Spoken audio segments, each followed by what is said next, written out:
I'm here to talk about success.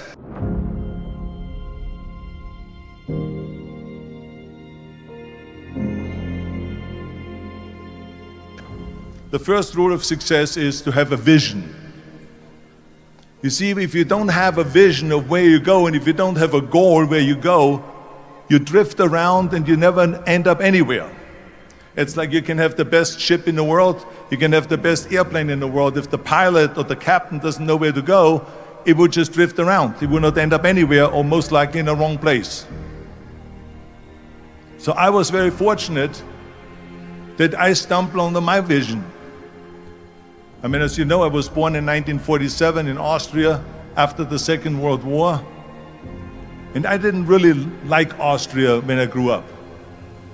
I couldn't wait to get out of there. I couldn't see myself becoming a farmer or a worker in a factory or anything like that, even though my parents wanted me to stay there and have a normal life. But that was their vision, not mine. My vision was totally different. I felt that I was born for something special, for something unique, for something big. Then one day I went to school. I remember I was 11 years old, and they showed a documentary about America. And there they showed in this documentary the huge skyscrapers, the huge bridges, the 6-lane freeways, the huge cars with the wings sticking out, and all of this stuff. And I said to myself, that's where I want to be. I don't want to be around here with these little farmhouses and these little buildings, and everything is old. I want to be in America. But now the question was just, how do you get to America? In those days, it was a very expensive trip. It's not like today. So again, I was very fortunate that one day after school, I walked by a store in Graz. And it was the only store that really sold kind of American stuff. So one day, they had jeans there, American jeans. And then they had the pool walker. And then they had an expander, and some barbells and some dumbbells and an exercise bench in the window. So I went inside and I looked around and I looked at this stuff, and then I saw a magazine. I saw a bodybuilding magazine that had Reg Park on the cover. Reg Park was then a 3-time Mr. Universe. And I saw him on the big screen as Hercules. And on the cover it said, how Reg Park, Mr. Universe, became the Hercules star. I read that and I said to myself, wow, this is the blueprint for my life. This is exactly what I want to do. I want to become a bodybuilding champion just like Reg Park.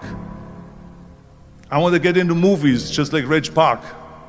And I want to make millions of dollars and be rich and famous, just like Reg Park. Do you know how great it felt that I knew where I was going? Imagine the majority of people don't know where they're going. I knew where I was going, that I'm going to become this bodybuilding champion just like him. So it was just a question of, how do you do it? I was so relieved, because when you have a goal, when you have a vision, everything becomes easy. So I felt so blessed that I knew what I was doing. So people always ask me, when they saw me in the gym in the pumping iron days, they say, why is it that you're working out so hard? 5 hours a day, 6 hours a day, and you have always a smile on your face. The others are working out just as hard as you do, and they look sour in the face. Why is that?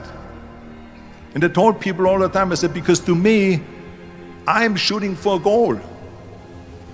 In front of me is the Mr. Universe title.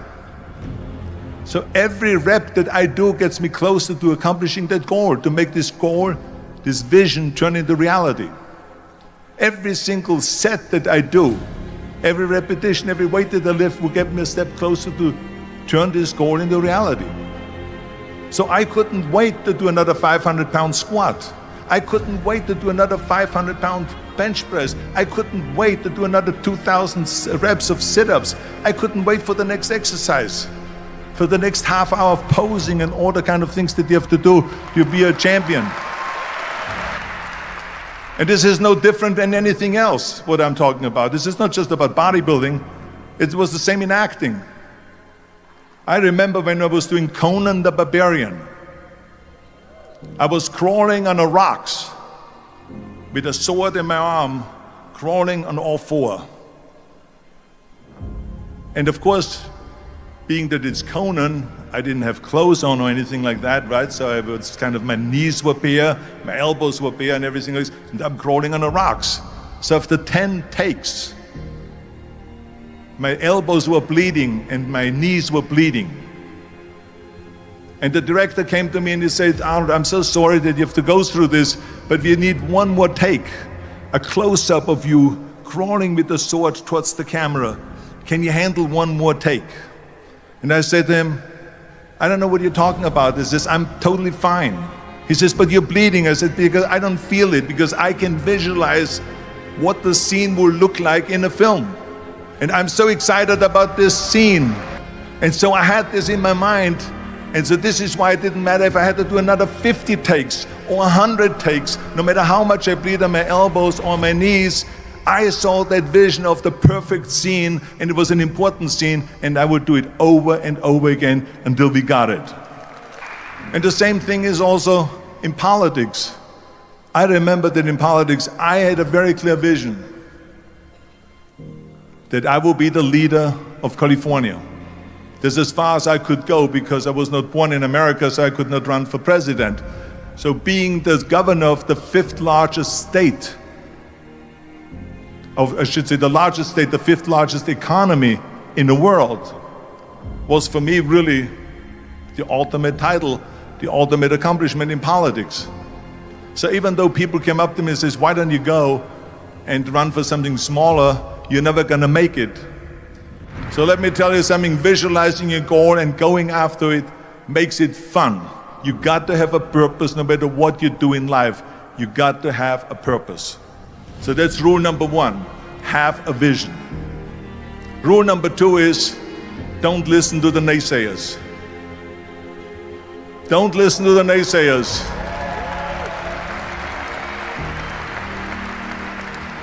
Everything I ever did, the thing that I heard out of people's mouth was, "That's impossible.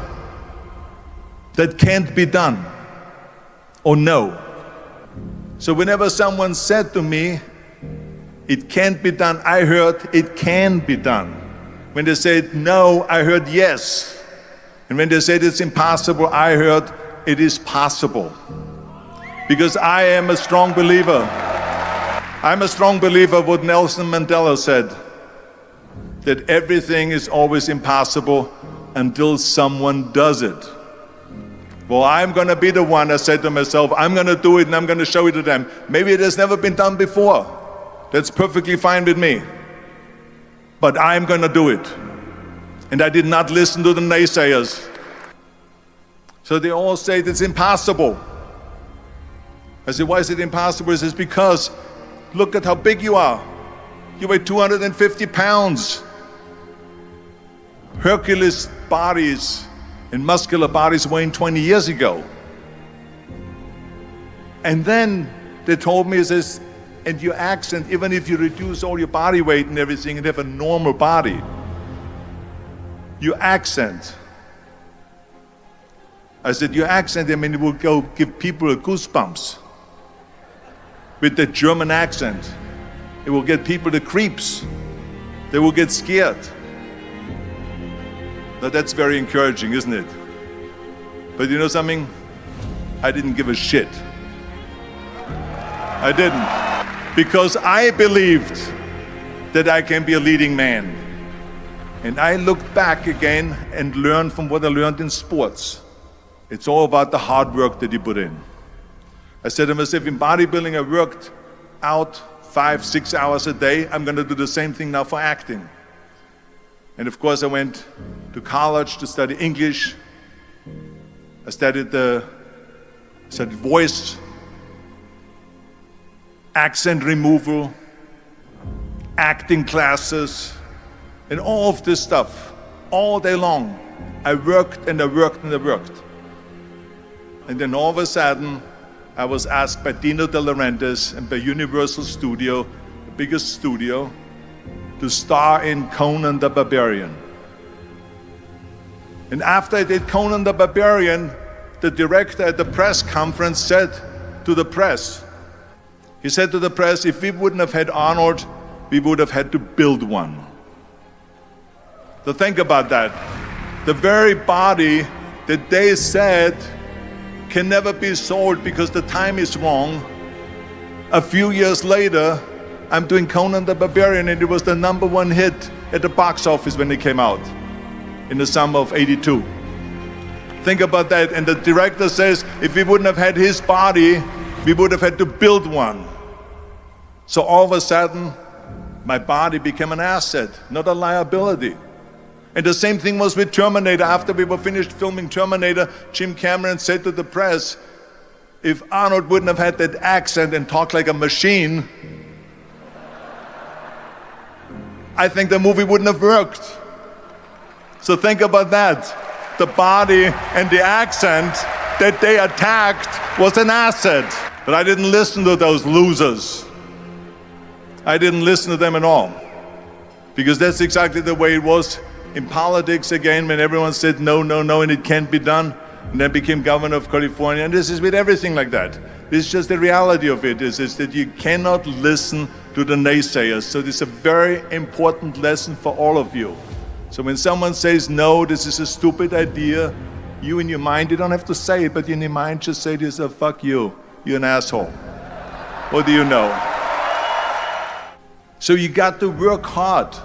I mean, let me tell you something. When I went to America, I went to college, I went and worked out 5 hours a day, and I was working on construction. Because in those days in bodybuilding, there was no money. I didn't have the money for food supplements or anything. So I had to go to work. So I worked on construction. I went to college, I worked out in the gym, and at night from 8 o'clock at night to 12 midnight, I went to acting class 4 times a week. So I did all of that. There was not one single minute that I wasted. And this is why I'm standing here today. I became very friendly with Muhammad Ali in the 70s. And Muhammad Ali worked his butt off. And I saw it firsthand. And I remember that there was a sports writer that was there in the gym when he was working out and he was doing sit-ups. And they asked him, how many sit-ups do you do? And he said, I don't start counting until it hurts. Now think about that. He doesn't start counting his sit-ups until he feels pain. That's when he starts counting. That is working hard. And so you can't get around the hard work. It doesn't matter who it is. As a matter of fact, I believe what Ted Turner said, work like hell and advertise. You get it? Work like hell, go to bed, and early to rise, work like hell and advertise. So you work your ass off, and then you let the world know about your work. That's what it is all about. Let people know. If you have a company, if you have a movie, if you do sports, work your ass off, but then advertise and let everyone know.